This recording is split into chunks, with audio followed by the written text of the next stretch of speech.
आप देख रहे हैं वर्ल्ड, मैं हूं आपके साथ जुबैर अली। ईरान के इब्राहिम रईसी राष्ट्रपति शहीद हो चुके हैं। अब उनका बदला लेने के लिए ईरान इस वक्त चारों तरफ निगाहें फेरता हुआ नजर आ रहा है। दरअसल ये मामला समझ में नहीं आ रहा कि यह एरोप्लेन क्रैश हुआ है या फिर इस पर ड्रोन अटैक किया गया है। व्लादिमीर पुतिन, रशिया के व्लादिमीर पुतिन ने इस बात को क्लियर कर दिया है। पहले ही उन्होंने इस बात को कहा है कि इस हेलीकॉप्टर क्रैश मामले को हम महज एक हादसा नहीं समझ सकते, इसके पीछे एक बड़ी साजिश हो सकती है। तो इसको लेकर ईरान ने अब 100 घंटे का अल्टीमेटम, दोस्तों ऐसा कहा जा रहा है कि 100 घंटे का अल्टीमेटम जारी कर दिया है कि 100 घंटे के बाद एक महायुद्ध शुरू हो सकता है दोस्तों, जिसके अंदर अमेरिका के 7 यार फंसे हुए नजर आ रहे हैं। अमेरिका के करीबी 7 दोस्त, 7 यार उसके अंदर फंसे हुए नजर आ रहे हैं, जिसके ऊपर ईरान अपनी कार्रवाई शुरू कर सकता है दोस्तों। क्या इन 7 यारों के अंदर इजराइल भी है? क्या ईरान इजराइल के ऊपर भी हमला करेगा या नहीं करेगा?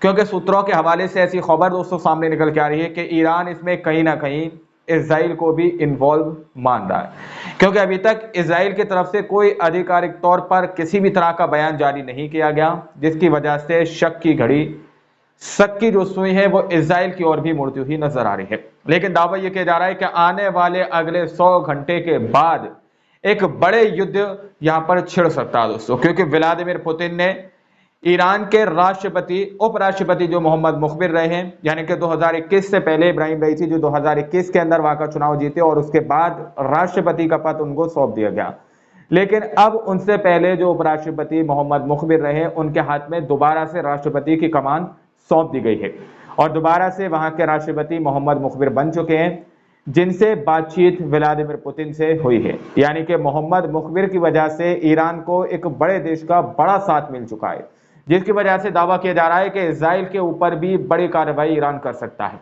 रिपोर्ट आप लोग स्क्रीन पर देख सकते हैं, जिसमें यह दावा किया जा रहा है कि अगले 100 घंटे के अंदर, जहां अगले 100 घंटे के अंदर बड़ी कार्रवाई ईरान कर सकता है दोस्तों, और ईरान बदला लेगा अपने इब्राहिम रईसी का। दावा किया जा रहा है कि रईसी की मौत का बदला लेगा ईरान, नतीजा भुगतेंगे अमेरिका के 7 यार। यहां पर 7 यारों की बात सीधी सीधी कही जा रही है। जो अमेरिका के 7 यार हैं, कौन है वो 7 यार? आखिर किनके बलबूते पर अमेरिका इजराइल का साथ देता है, इजराइल को हर तरीके की हर चीज को प्रोवाइड कराता है, उसको मुहैया कराता है? ये सवाल बहुत बड़ा है। तो इस वक्त अमेरिका के ऊपर शक की घड़ी घूम रही है कि अमेरिका के 7 यारों को यहाँ पर ईरान निशाना बनाने की बात कही जा रही है। सूत्रों के हवाले से खबर सामने निकल के आ रही है कि ईरान 7 यार को सीधा सीधा निशाना बनाएगा। दरअसल दावा किया जा रहा है कि कई देशों की खुफिया रिपोर्ट इस बात की आशंका जता रही है कि अरब में 100 घंटे बाद महायुद्ध का विस्फोट हो सकता है। अगले 100 घंटे बाद दोस्तों, जब से इब्राहिम रईसी की डेथ हुई है, उनको खत्म कर दिया गया, दावा किया जा रहा है कि उनको खाके सपुर्द के बाद तकरीबन 100 घंटे बाद महायुद्ध का विस्फोट हो सकता है।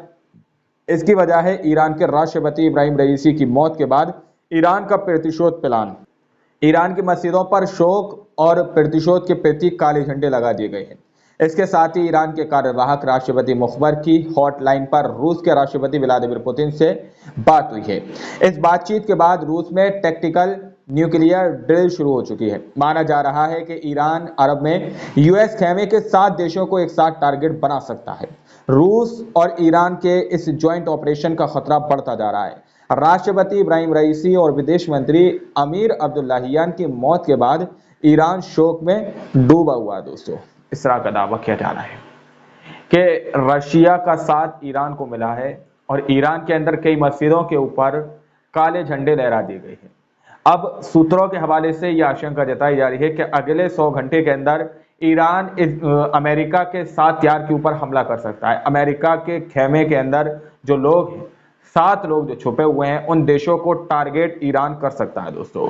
वहीं पर दावा किया जा रहा है कि मौत की खबर से पहले जिन समर्थकों के हाथ दुआओं में उठे थे, अब उन्हीं समर्थकों के मन मर्द और आंख आंसुओं से भरे हैं। रईसी के एक समर्थक ने कहा कि जब से हेलीकॉप्टर क्रैश की खबर सुने तब से चिंता में थे कि अगर उन्हें कुछ हुआ तो हमारे देश का क्या होगा।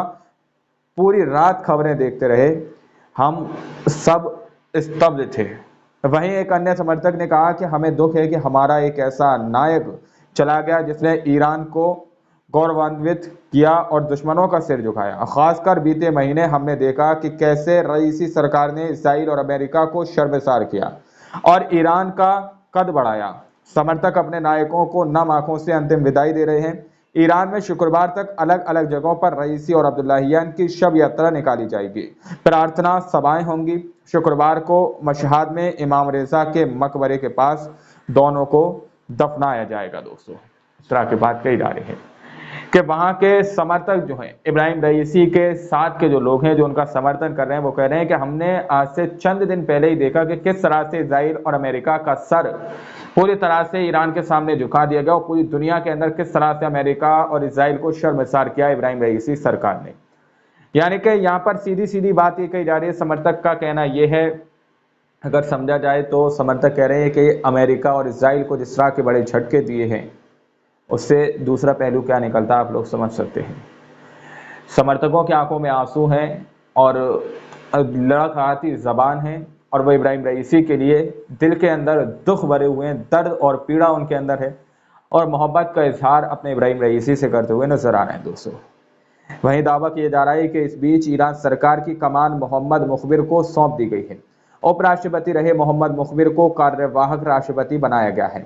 उप विदेश मंत्री अली बागेरी को कार्यवाहक विदेश मंत्री बना दिया गया है। 20 मई को कार्यवाहक राष्ट्रपति मोहम्मद मुखबिर ने दिन भर सैन्य अधिकारियों और अलग अलग मंत्रियों से बातचीत की। इंटरनेशनल मीडिया के मुताबिक ईरान रईसी के प्लेन क्रैश के प्रतिशोध की तैयारी में है। ईरान के प्रतिशोध की तैयारी का सबूत है कि ईरानी मस्जिदों के गुंबदों पर काला झंडा फहराया जा रहा है। अब शुक्रवार को रईसी का शव इमाम रेजा के मकबरे के पास पहुंचेगा। उस दिन वहां भी काला झंडा फहराया जाएगा और उसी दिन रईसी का अंतिम संस्कार कर ईरानी प्रतिशोध की शुरुआत हो सकती है। इस तरह का दावा किया जा रहा है कि शुक्रवार को अंतिम विदाई और उनका अंतिम संस्कार यानी कि खाके सपुर्द करने के बाद उसके बाद ईरान का प्रतिशोध शुरू हो सकता है, ईरान का बदला शुरू हो सकता है। ईरान किन के ऊपर हमला करेगा, क्या इजराइल उसके अंदर शामिल है या नहीं है, ये सवाल बहुत बड़ा है। क्या ईरान इजराइल के ऊपर हमला करेगा या नहीं करेगा? आप लोग के स्क्रीन पर ये रिपोर्ट रखी जा रही है, इस रिपोर्ट के अंदर आप लोग पढ़ सकते हैं, देख सकते हैं। सवाल तो बहुत बड़ा है, क्या ईरान इसके अंदर इन्वॉल्व है या नहीं है, जिसकी वजह से ईरान जो है इजराइल के ऊपर ईरान हमला करेगा। दावा किया जा रहा है कि इजराइल के खिलाफ एक्शन लेगा ईरान।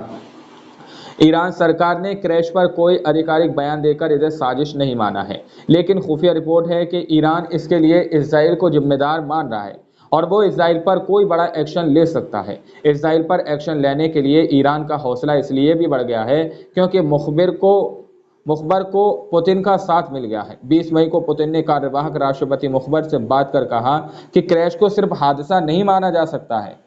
माना जा रहा है कि रईसी क्रैश केस के नाम पर पुतिन अरब में अपना वर्चस्व बढ़ाने वाले हैं। रूस ने 19 अप्रैल को ईरान पर इजराइल के हमले के दौरान भी सामरिक सहयोग दिया था और अब रईसी की मौत के बाद पुतिन के लिए अरब की सबसे बड़ी ताकतों में एक ईरान के जरिए अरब में पैर फैलाने का मौका है। माना यह जा रहा है कि पुतिन के इशारे पर ईरान इजराइल से बड़े प्रतिशोध की तैयारी में है। इस तरह का दावा किया जा रहा है कि पुतिन के इशारे पर कभी भी ईरान इजराइल के ऊपर हमला कर सकता है, क्योंकि सूत्रों के हवाले से ऐसी खबर सामने निकल के आ रही है कि ईरान कहीं ना कहीं इसका गुनहगार इजराइल को मानता है। हालांकि दोनों ही तरफ से भी किसी भी तरह का आधिकारिक तौर पर बयान जारी नहीं किया गया जिसमें यह दावा किया जा रहा हो कि इजराइल ने इस काम को अंजाम नहीं दिया या ईरान ने इस काम को अंजाम नहीं दिया। तो ये कुछ बड़ी खबरें सामने निकल के आ रही थी जो आप लोगों को हमने आपके सामने रखी हैं। अब आप लोग इसके बारे में क्या सोचते हैं, क्या समझते हैं, अपनी राय कमेंट सेक्शन में हमें ज़रूर दीजिएगा। मिलते हैं अगली वीडियो में, जब तक के लिए अपना ख्याल रखिएगा।